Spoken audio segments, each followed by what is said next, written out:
as they come, and we're going to start. So welcome everyone. I'm really excited to see you here today and to be welcoming you to this event. My name is Barry Borich. I'm a professor in English and in the MFA and MA in Writing and Publishing here at DePaul. I'm also the director of LGBTQ studies. I'm the new director, so this is my first public event and I'm very excited about it. I'm also a writer myself. I'm the author of several memoirs, My Lesbian Husband, Body Geographic, Apocalypse Darling, among other things. This event happened very organically this summer. I received an email from Latin American and Latino studies about a class, and when I looked at the books being taught, I looked at the books before I even saw your name, Erika, and I was like, oh my goodness, that's my syllabus for most of the year in both creative writing and in my queer memoir course. And so I immediately started working on this event, and I'm very happy that it came to be. So I'm going to introduce both of our guests today. What's going to happen is we're going to have a little bit of a reading. We're going to do a Q&A. And then as we go, we're inviting your questions. If you could put your questions in the chat, that would be great. And you can put them in at any point. We have Alejandro up here, and she's in the corner of my screen. You can wave, Alejandro,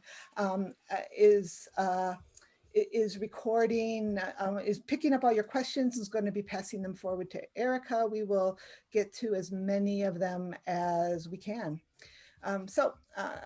No further business. Erika Sánchez is the daughter of Mexican immigrants, a poet, novelist, and essayist. Her debut poetry collection, Lessons on Expulsion, was published by Grey Wolf in July 2017 and was a finalist for the PEN America Open Book Award. Her debut young adult novel, I Am Not Your Perfect Mexican Daughter, published in October 2017 by Knopf, for young readers, is a New York Times bestseller and a National Awards finalist. Her memoir is forthcoming from Viking, and she is the Sor Juana Inez de la Cruz Chair in the Latin American and Latino Studies Department here at DePaul. And I'm so thrilled that she is my colleague here. Jaquira Diaz, our guest, was born in Puerto Rico and raised in Miami. She is the author of Ordinary Girls, a memoir, winner of a Whiting Award, a Florida Book Awards, gold medal and a Lambda Literary Awards finalist. Ordinary Girls was a summer-fall 2019 Indie Introduced selection, a fall 2019 Barnes & Noble Discover Great New Writers notable selection, and a November 2019 Indie Next Pick, and a Library Reads October pick, and this list goes on and on and on and on. She's the consulting editor at Kenyon Review. She splits her time. Now, I have between Montreal and Miami Beach, but that's changed, right? Yeah? It's between Montreal, Miami Beach, and the UK. So with her partner, can I say spouse now? Spouse. Oh yeah. My goodness, I haven't changed that on my website. It's so recent.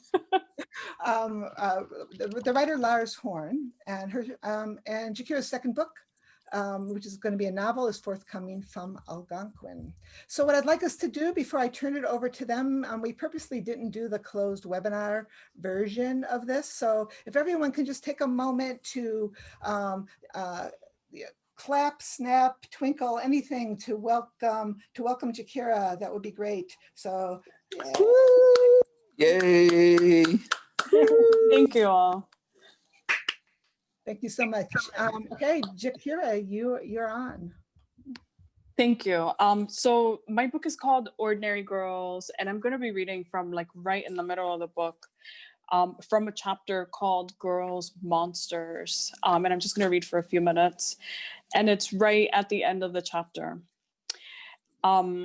I guess what you need to know is that the ordinary girls that I talk about in the book are a group of my friends, and we are in Miami. Girls, monsters.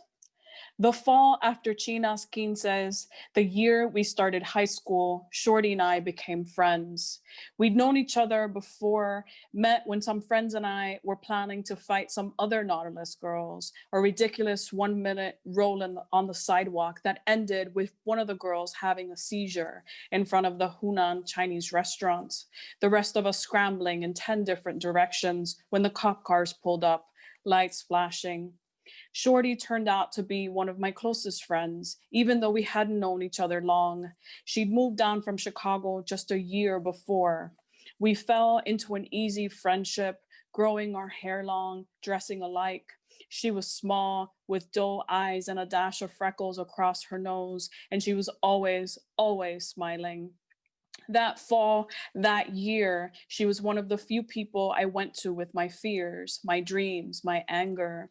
In our first period music class, advanced chorus, we got split into separate sections, Shorty with the sopranos and me with the altos. Every morning we'd walk in, sit together, talk shit about some of the other alto girls, the girlfriend of some dude Shorty had a crush on, the sister of a boy who snitched on me while I was skipping, until Dr. Martin walked in and sent me on my way back to the altos. From my spot on the second row, I watched Shorty standing directly across from me in the semicircle, smiling, her eyes wide. It killed me that I wasn't a soprano, that I couldn't reach those high-ass notes like Shorty, but also that I couldn't sing next to her, that we never got to be side by side as we tried to sound like Alvin and the Chipmunks singing Billy Joel's You May Be Right, or when we changed the lyrics to Boyz II Men's End of the Road to something nasty, or when we danced and clapped like a gospel choir while we sang Oh Happy Day. I was secretly obsessed with Sister Act 2, Back in the Habit, and crushing hard on Lauryn Hill, so I didn't even mind singing about Jesus. That winter, we watched New York Undercover on group phone calls. Boogie and China and Flacca and Shorty and me, all of us on the party line, screaming at the TV when Malik Yoba, Michael De Lorenzo, and Lauren Velez took off down the street chasing some drug dealer. We cut pictures of Jodeci and Boyz II Men and Tupac from magazines, taped them on the covers of our notebooks. We watched Janet and Pac fall in love in Poetic Justice, and we all wanted to be Janet, scribbling poems on the margins of our textbooks, strutting into school in baggy jeans and combat boots. We watched The X-Files, imagined ourselves solving paranormal mysteries, having alien babies, turning into monsters. And then we speculated about the size of Mulder's dick. We felt the warmth of that place between our legs, and there was nothing monstrous or strange about it. That winter, we measured out our life in songs, singing as we put on eyeliner in front of the mirror, as we passed each other in the halls at school, as we waited for the bus across from the park. We belted out Mariah's version of I'll Be There in China's mother's car on the way to a sleepover. We broke into fits of spontaneous booty shaking as we walked along West Avenue when a car drove by, blasting Shake What Your Mama Gave Ya, as we rode the escalator in Aventura Mall. We choreographed dances to Pop That Pussy and the Uncle Al song at Gina's house. We knew all the lyrics to every single DJ Uncle Al song. Mix it up and hoes in the house and bass is gonna blow your minds. Uncle Al, who was known all over Miami for promoting nonviolence and peace in the hood, but was shot and killed outside his house in Alapata. We dogged each other to It's Your Birthday while hanging from the monkey bars, lightning in our limbs, while drinking orange sodas at Miami Subs, while tagging the handball courts. Everywhere, Boogie, China, Flaca, Shorty, Jackie.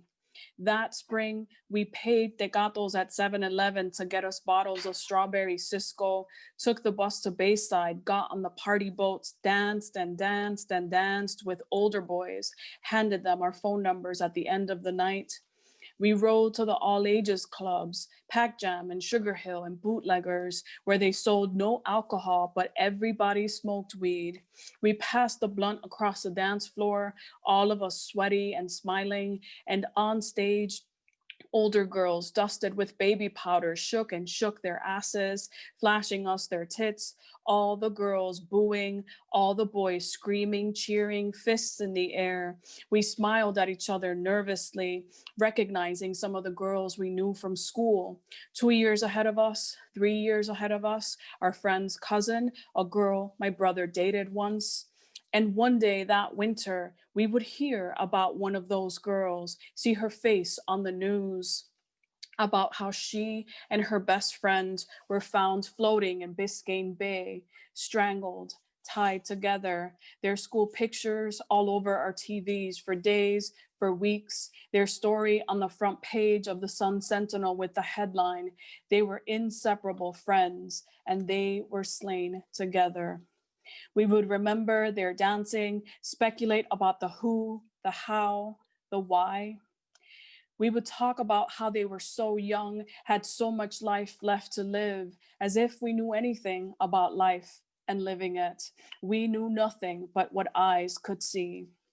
That summer, on the last day of school, me and Shorty cut out after lunch, headed to the beach for National Skip Day, the two of us in Daisy Dukes and chancletas, our curly hair wild and frizzy and sun-streaked. At the South Point Pier, high school kids in bathing suits and shades, seeing each other's bodies for the first time, blasting Bone Thugs and Harmony's Thuggish Ruggish Bone on their radios, catcalling girls across the way. Then, when a fight broke out, one dude holding the other underwater, arms swinging wildly, we ran toward the shore to see it. When he was finally able to get free, none of us saw it coming. The walk back to his car, the loaded gun pulled from his glove box, how we lost each other in the madness. Shorty running down the shoreline and me heading for the water. The bodies on the sand, all of us scrambling away from the gunfire. Later that night, we would watch ourselves on the news, all those teenagers loose on the beach, on the pier, no parents anywhere, the faraway spray of white caps breaking. Just weeks later, me and Shorty were back on the beach, knocking back OD with some dudes we just met. The sun on our faces, bikinis under oversized t-shirts. We walked a couple blocks to their place. And once we were there, 15 and 16 and in a stranger's apartment, DJ Playero's Underground on the radio, it was so clear, so easy to see how they separated us, knew exactly what to say. Shorty in the bathroom, me in the living room, the bottle half empty on the floor. How I never thought to ask how old he was, old enough to buy alcohol, to have his own apartment. How he ripped my bathing suit, the banging on the bathroom door, his hand over my mouth, the music so loud. How I pushed back, kicking, reaching for the ashtray, the remote, anything, until finally the bottle. And I was Shorty and Shorty was me and we were every girl. We had not been alone. All of us in that apartment, in that bathroom, all of us breathing, alive, lightning in our limbs, banging on that door for minutes, hours, a lifetime. And for moments, I thought it was possible that I could lose her, that I could be one of those girls.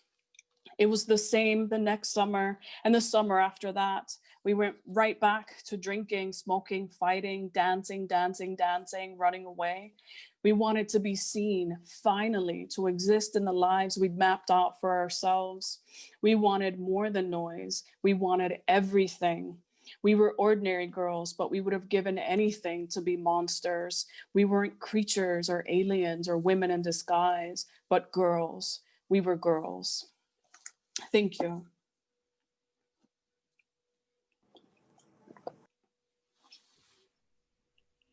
Wow.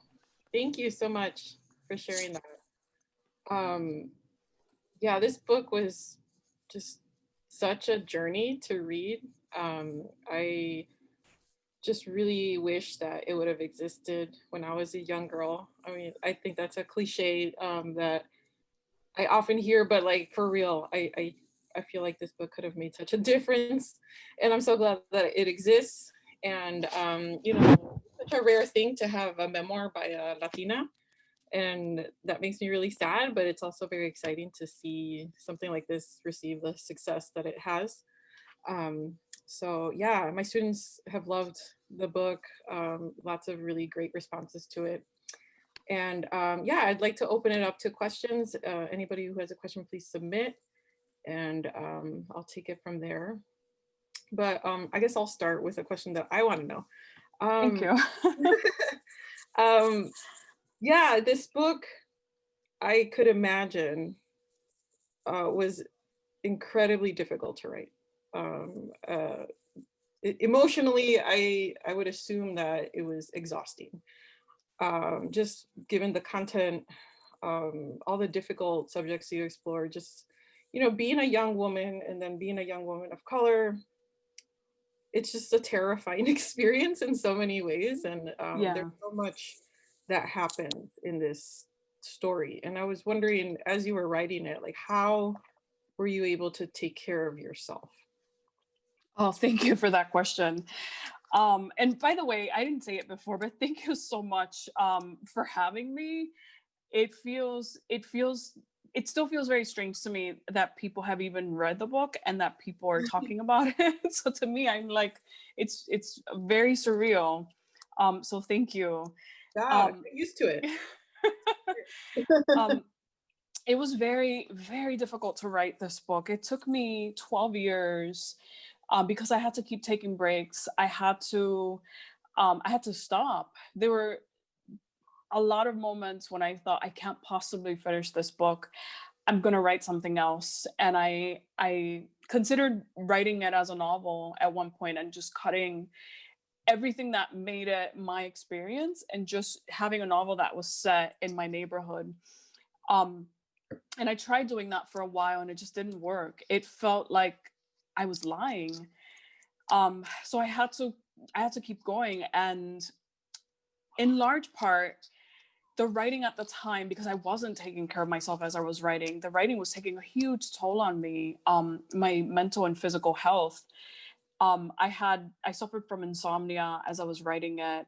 Just writing some of these things in large part felt like I was re-traumatizing myself because I wasn't dealing with it, because I wasn't taking care of myself. I ended up in the hospital twice, just having to take medication to get some sleep. I mean, I come from a family that deals with mental illness. My mother, on both sides, and I have CPTSD and major depressive disorder. So if I don't take care of myself, my whole life falls apart. It wasn't until after I finished the book that I actually really started taking care of myself, which includes going to therapy once a week. It includes, meditating and exercise in the morning, and really like dealing with my mental health and taking care of myself and feeling good before I start doing anything else, before I get to work, before I start my day. It's like, the way you brush your teeth, you take care of yourself and then you start your day. Otherwise, I can't get anything done. While I was writing the book, I was not doing that, and it was taking a huge toll on me, and I didn't feel like I could write anything else.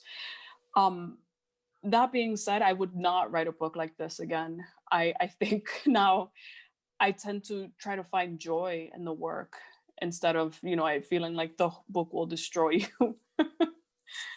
Yeah, I mean, I somewhat understand, having written a memoir as well, and like just feeling kind of gutted by the whole process. But I think, you should know that this book means a lot to so many people, and it's such an important text for a lot of young women. So your sacrifices are not in vain. And Thank you. yeah, it's really hard to return to the places that have hurt us, places where we've experienced so much harm. So I that was the first thing I was thinking of when I was reading. I was like, how did she do this? Because holy shit. Thank you. Yeah, there were times I'm like, it can't possibly get worse, and then it got worse, and I was just no. But it was beautifully written at the same time. So it's not like just constant despair. It was like the way that it was crafted was really great. And so I have a question here from Barry. My creative writing students have been so interested in your use of the future tense. Can you talk about how you came to this, and what does this strategy do for you and your evocations of memory, place, and change? Thank you for this question. One of the things that was very important to me was to emphasize how much, like, even though I'm writing memoir, and even though a lot of the points that I'm writing about, the moments are in childhood and adolescence, was to emphasize that there's an actual person now, right? There's the grown woman who's looking back at this, at these moments, and it's not just about, you know, this terrible thing happened. It's really the making sense of that terrible thing and the interrogation of these memories. That's the point of the book. And I wanted to focus not just on, you know, the, like Vivian Gornick would say, like the situation, when you're talking about the situation in the story, not just the moment, not just the plot, but the systems in place, like the systems that keep us in poverty, the systems that keep women from speaking out, all these systems that keep us marginalized and oppressed. And I wanted to find a way to focus on, how do you look toward the future and the past, and how do you move around in time, and really focus on why I'm saying this, why I'm talking about these things. For me, in some places, the future tense was a way to reflect on how these things affect a girl, and it will affect the girl that becomes the woman, and how to, you know, stay in that moment while also looking toward the, you know, how the woman I'll be. And in some places it felt necessary to emphasize the connection between that traumatic moment and all the other things, and how all those things are connected. For example, in the chapter called La Otra, when I am looking forward to the future, the flash forward is really meant to both keep the reader tethered to that moment, to keep thinking about that moment in a way that was similar to how I kept returning to the past, and trying to show the reader that this specific moment of violence was a moment that I keep returning to and keep thinking about, that affects me. And I didn't really make any of those connections before I started writing. It was afterward that I thought, why am I even writing about this moment? Why is this moment important? And I wanted to really get the reader thinking about, why is this moment important? It's not just, you know, this is entertainment. This is important for a very specific reason. There was another part to the question, right? About about the future tense. I think you covered it very well. So okay. move on if you'd like. But it reminds me of this quote from Rebecca Solnit from the book Hope in the Dark, where she says, hope is to give yourself to the future. And so I really like that aspect of the work, because I mean, there's so much that was difficult and traumatic, but there was still hope in it despite all of what happened. And so I think that's really important for readers, not to just like devastate them, but to give them something to hold on to. And I really appreciate that about the book. There's another question. In many cultures, we're not as aware of mental health and the help we can get. How is your mental health made aware to you, if at all, during your teen years? I think many minorities are not given the chance to be vulnerable, as we are always told to get over it and push those feelings away as if they don't exist. Great question. Oh, thank you. Thank you for that question. So I knew when I was a teenager, I already knew that there was something wrong. I mean, I was suffering from depression and trying to hide it and not doing a very good job at it. And it was affecting every aspect of my life. And I knew that there was something wrong, and I didn't really have the language for it. I didn't really know who to talk to, or that I could talk to somebody. It felt like it was something that I should keep a secret, in large part because my mom was going through, you know, her own, you know, battle with schizophrenia. And it took a very long time for her to be diagnosed, in part because there was that stigma. We were Puerto Rican. We didn't go to, you know, mental health specialists. We didn't, that just wasn't done. And she was diagnosed after she'd been having symptoms for years and years. And so for me, it felt like that's what you do. You hide it. You don't talk to people about it. I wrote about a moment in the book when I went to see the school counselor, and it was out of absolute desperation. It was like, I thought, I'm going to jump off the 8th floor balcony unless I talk to someone. And I didn't even know how to tell her.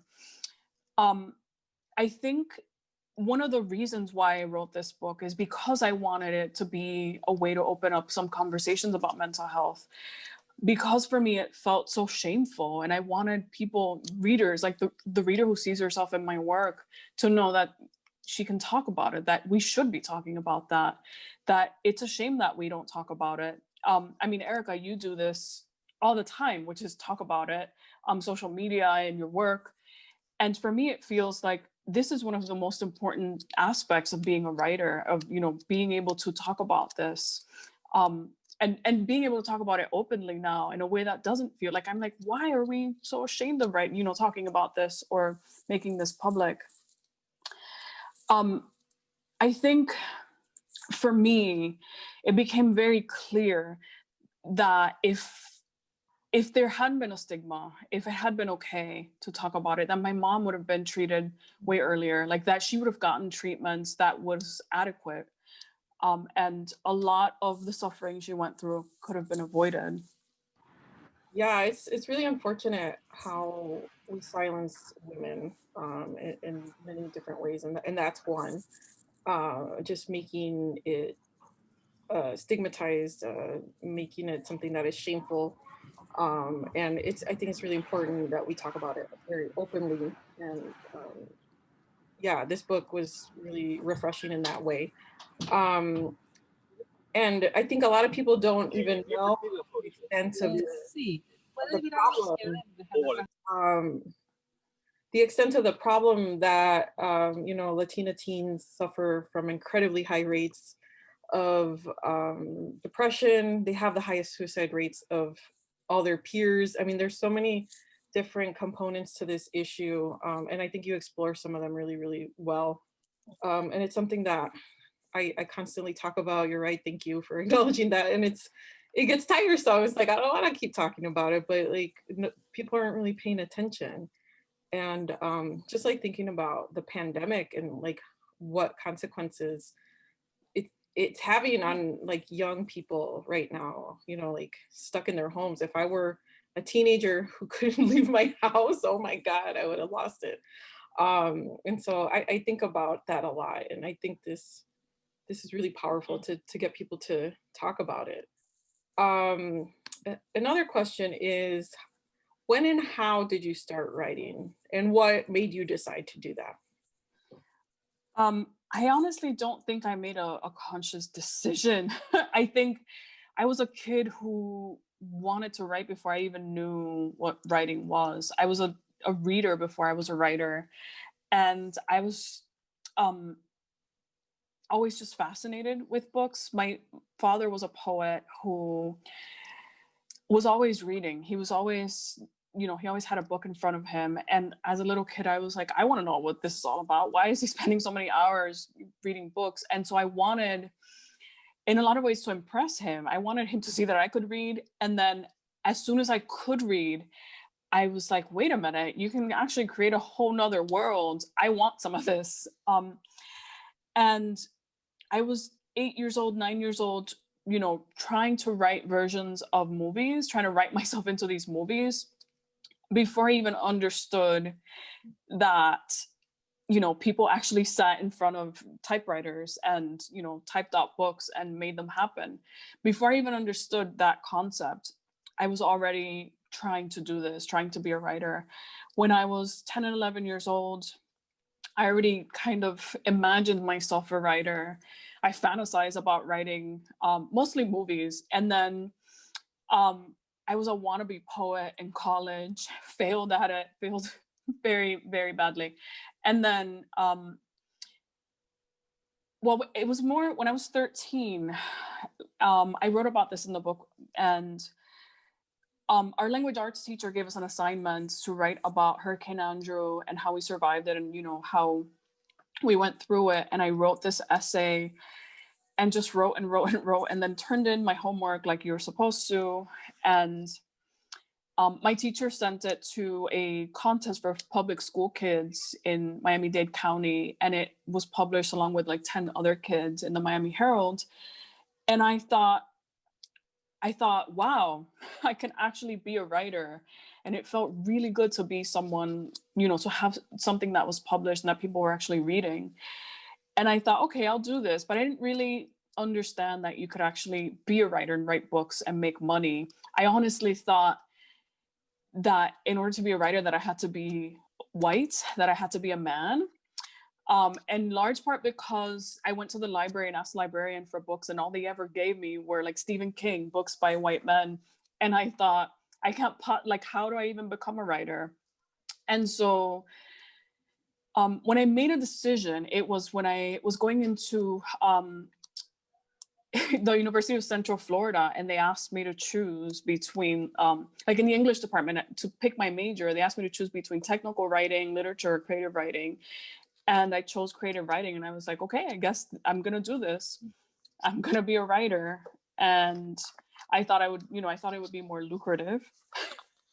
Yeah. No one prepares you for all that, I feel. And it's frustrating.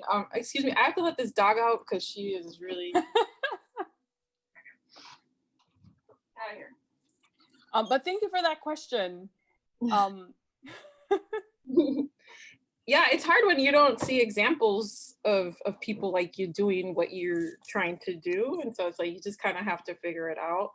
And I think it's really admirable that you just like continued with it despite all the obstacles. But yeah, I had a similar experience where I never read books by people like me ever until, I got older. I didn't even know that they were out there. And I grew up with classics that I really loved, but there was something very much missing. And so I feel like this generation of writers is changing that for future generations, and that young people will have more access to books about people who resemble them in some form. So I find that very exciting. Let's see, there's some more questions here. One second. Okay, this one's a good one.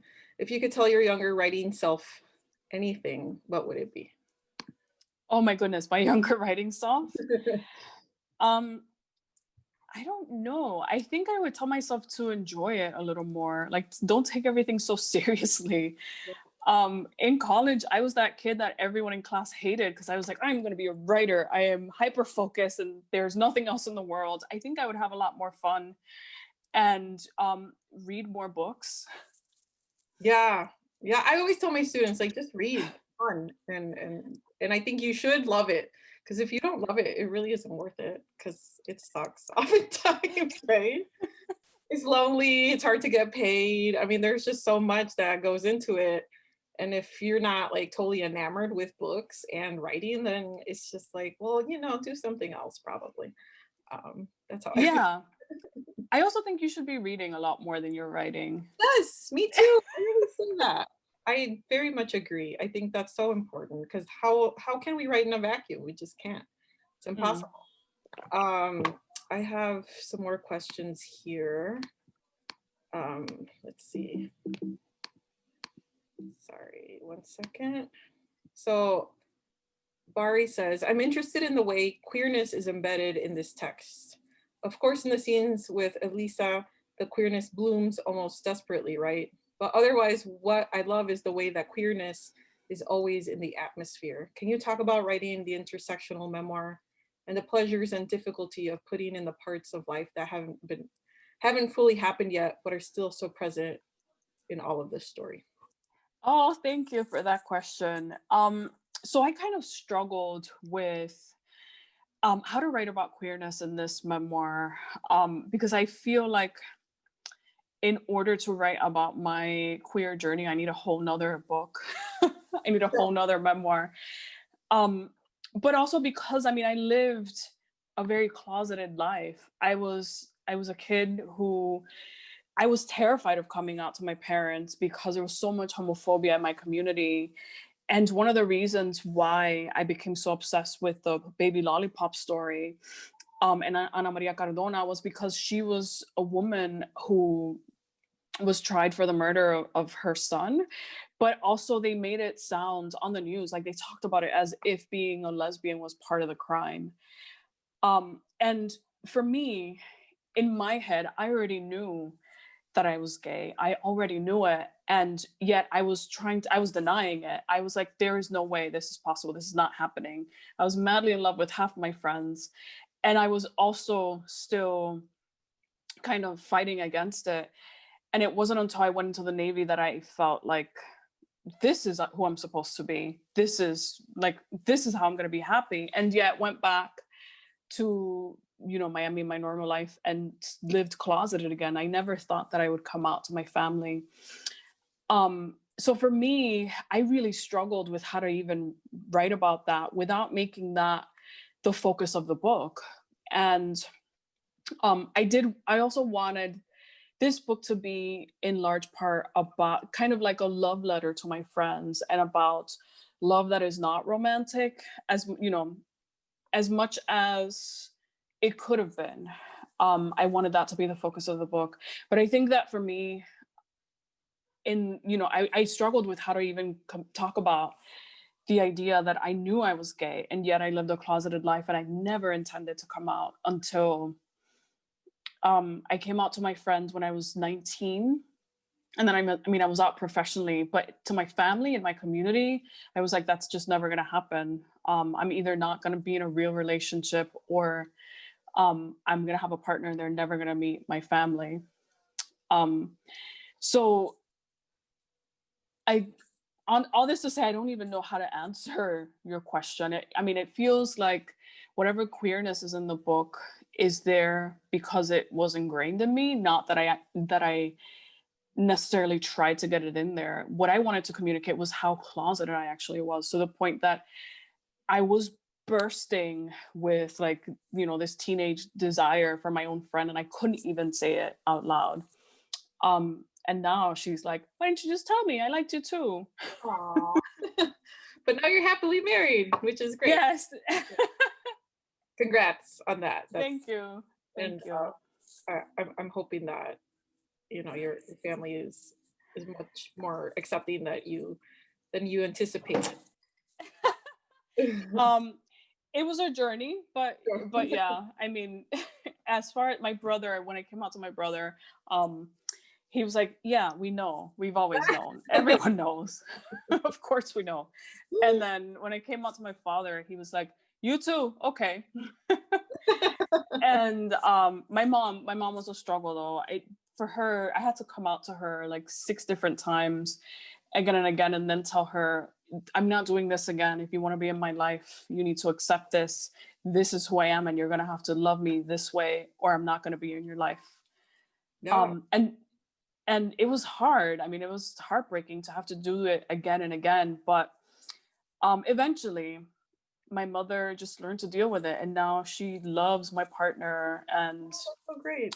Yeah, and my partner loves her. So it feels like it was a struggle then, but now it feels like I can't imagine not having them be in each other's lives. I think that's a whole nother memoir.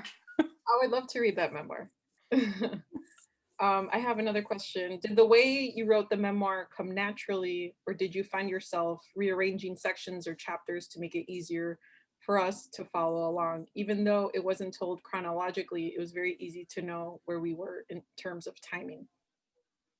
Oh, thank you.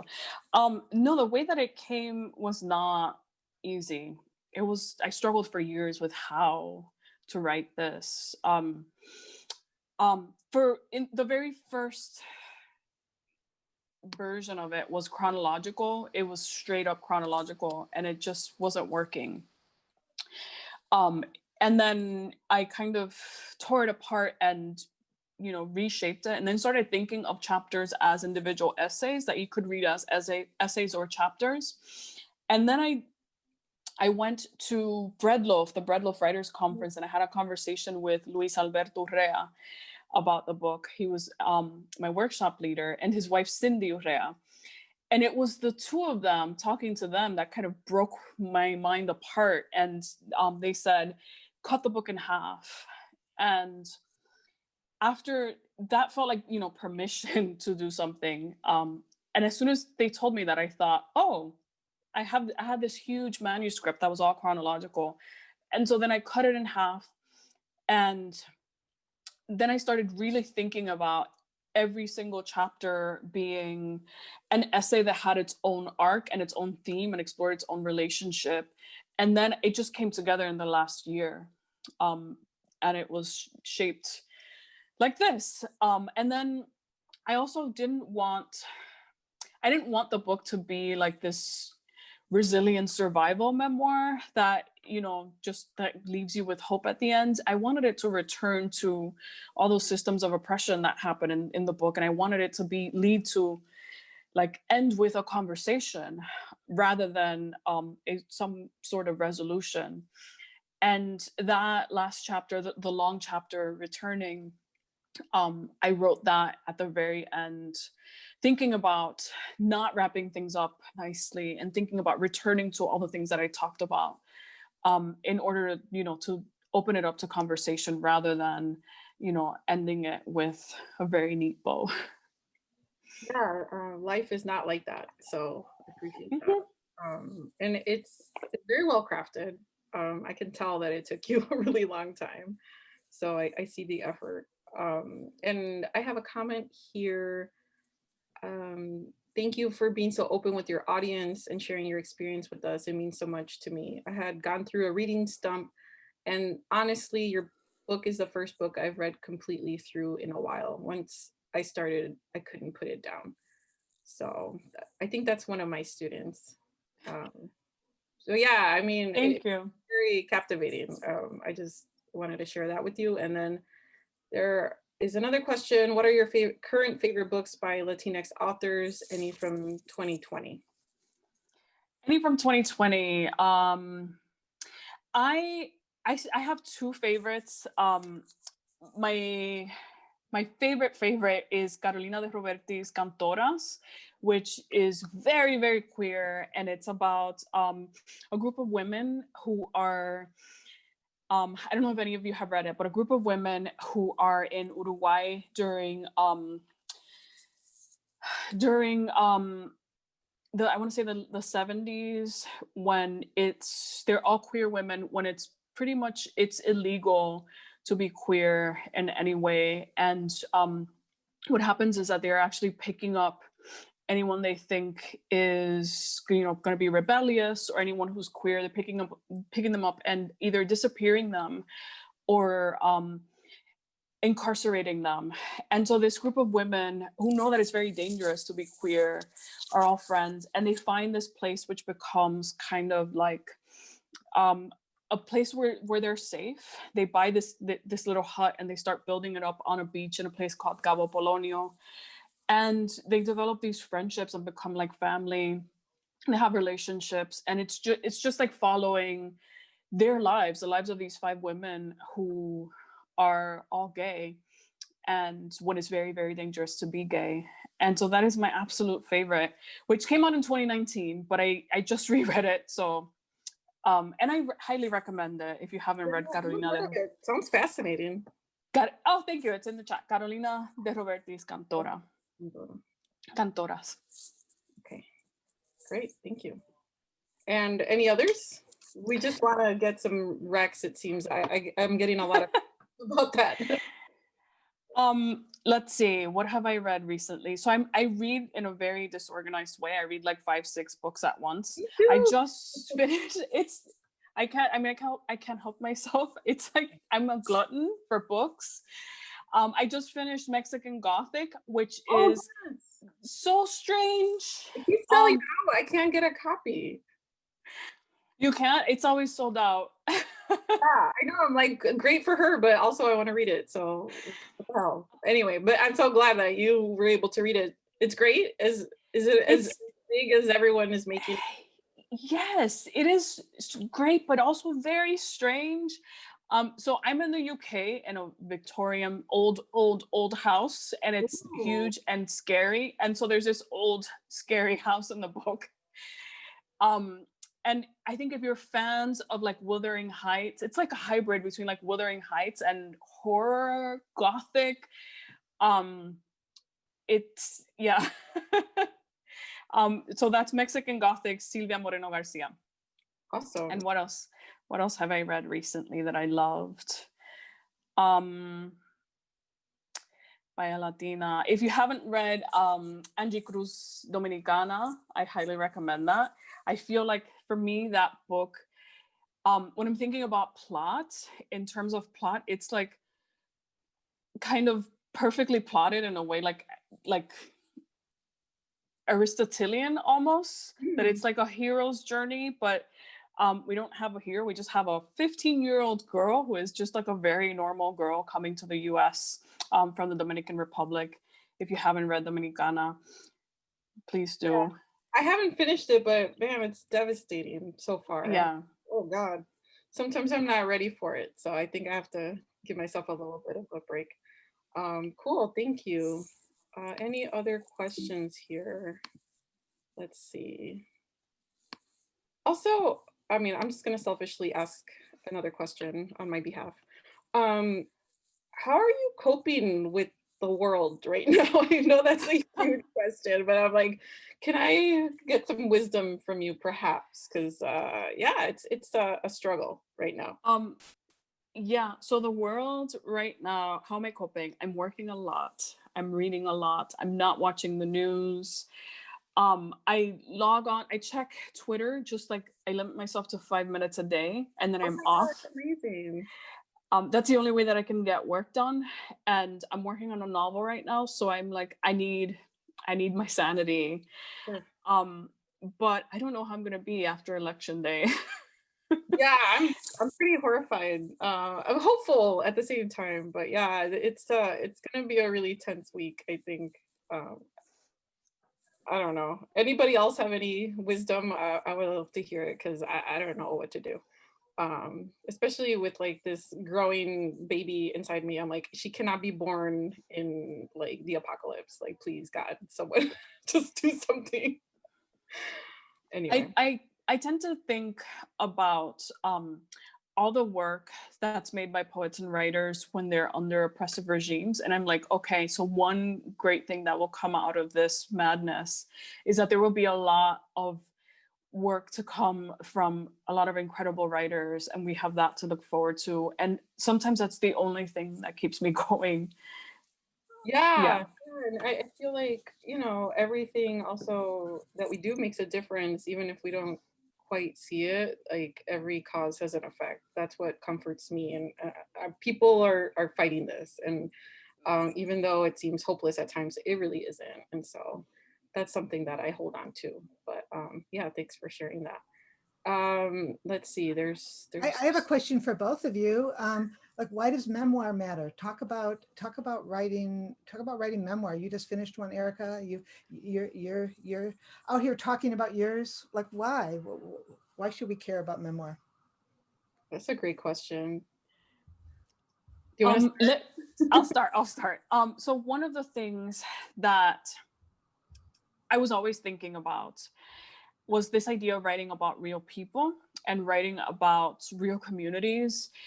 And one of the things that kept me going was this idea that I didn't see myself in books. I didn't see communities like my communities in books. I didn't see books about people who came from caseríos and working class communities.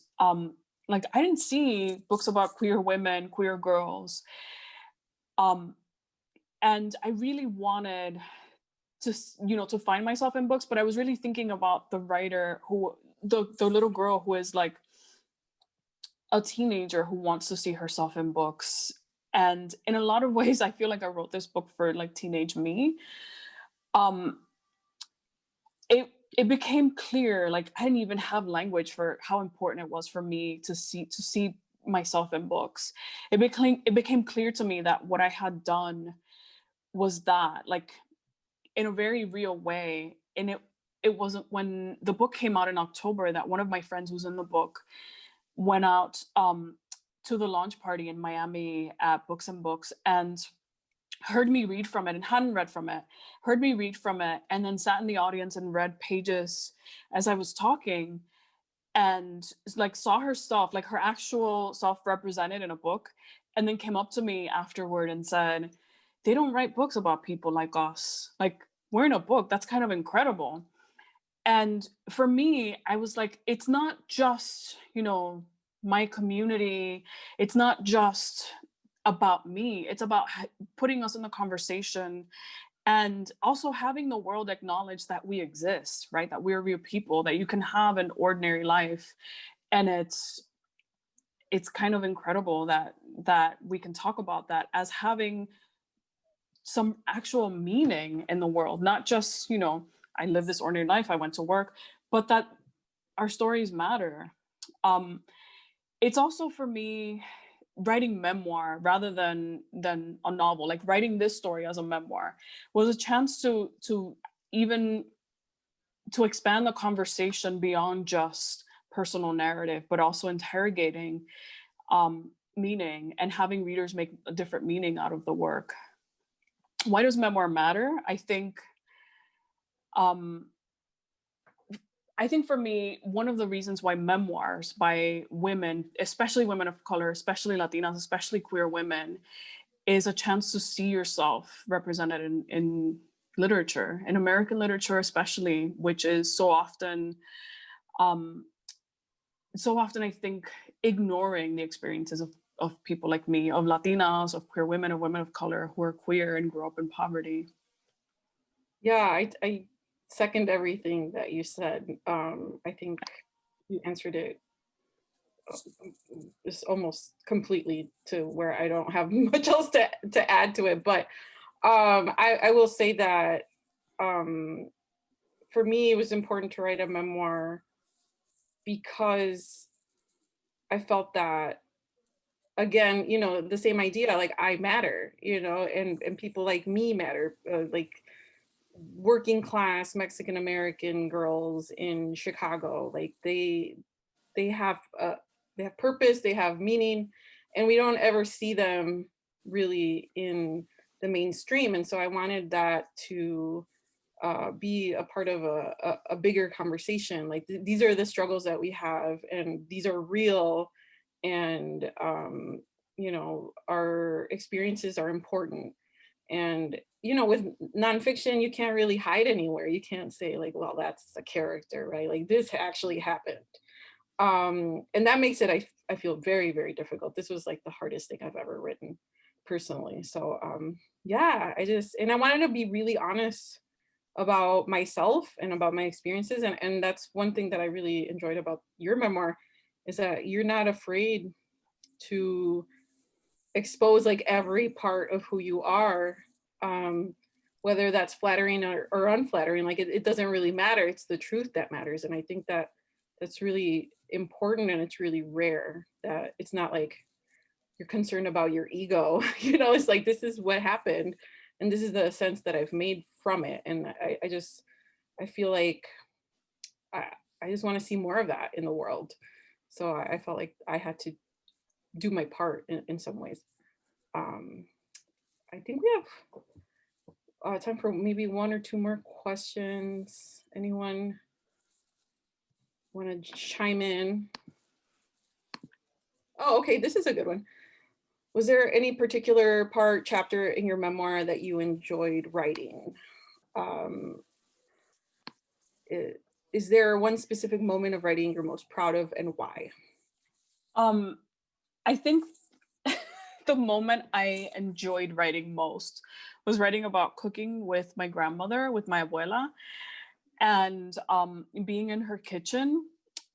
And because there was always so much joy there, like no matter what I was feeling growing up, I felt like if I went into the kitchen with my abuela and, you know, we made a meal together, I always felt like things would be okay. And she, even when I was a little kid, she never made me feel like I couldn't do anything. She was like, you can do it. Even when I was like gonna, drop these huge bandejas. I love that grandma in the book, by the way. Oh, thank you. In contrast to the other one, like, whoa, okay. Yeah.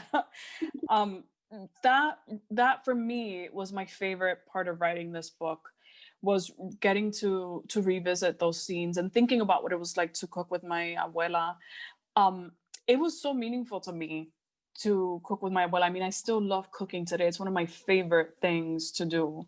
And it's what I do when I feel very, very depressed. I just get in the kitchen and I, cook something. I also really loved getting to write about singing with my friends. Even the sections that I just read that were full of violence, one of the things that I really wanted was to show how much joy there was and how much we looked at the world, like an adventure. Even when there was violence, like joy and violence lived in they were part of the same life. And so I really wanted to show how that, how those two things were absolutely present. So writing the parts about singing and, music with my friends, I really enjoyed writing that. The violence, not so much. Yeah, I think that's really important to not, like I said, leave your reader completely devastated. Like there has to be some sort of joy, and we see that throughout the book. And like the exuberance of being young and like just excited about the world and life, even if it hurts us ultimately. Like I think that's really important for young people to see. Yeah, I guess we're out of time. I just want to say thank you again. This was a really great conversation. I hope that one day we can do this in person and like breathe the same air, etc. Thank you so much. Yeah, no, it's just a delight to be able to talk about books that I'm really enjoying. And I'm really glad that so many people joined us. So thank you to DePaul, thank you to the LGBTQ department studies. I don't know the official name of the department, excuse me. But Bari, Alejandra, Aviv, everyone who made this possible. This was really great. So Thank you so much to both of you. Can everyone unmute, open up your screen, and let's give a big cheer. Thank you. Thank you. Thank you. Thank you so much. Thank you so much. That was wonderful. Thank you.